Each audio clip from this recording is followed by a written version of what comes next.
In the Church's calendar these days, we honor a number of saints who lived and worked in the United States. Yesterday we had St. Elizabeth Ann Seton, who was born and raised here, and today we have a 19th century Eastern European immigrant who worked and died here, St. John Neumann. Hello, I'm Father James Kubicki, here to tell you a little about this first bishop of the U.S. to be declared a saint. He was born in what is now the Czech Republic and came to the U.S. as a young man with the goal of being a missionary. In time, he was made the Bishop of Philadelphia and gave himself to promoting Catholic education and a form of Eucharistic adoration called 40 Hours.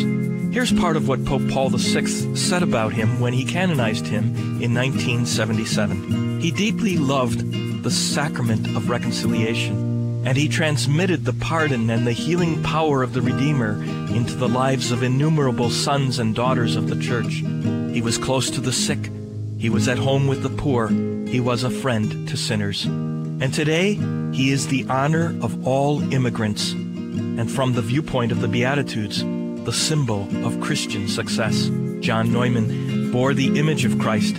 He experienced in his innermost being the need to proclaim by word and example the wisdom and power of God, and to preach the crucified Christ. The Eucharistic sacrifice was the center of his life, and constituted for him what the Second Vatican Council would later call the source and summit of all evangelization. There you have, in a nutshell, the secret of holiness.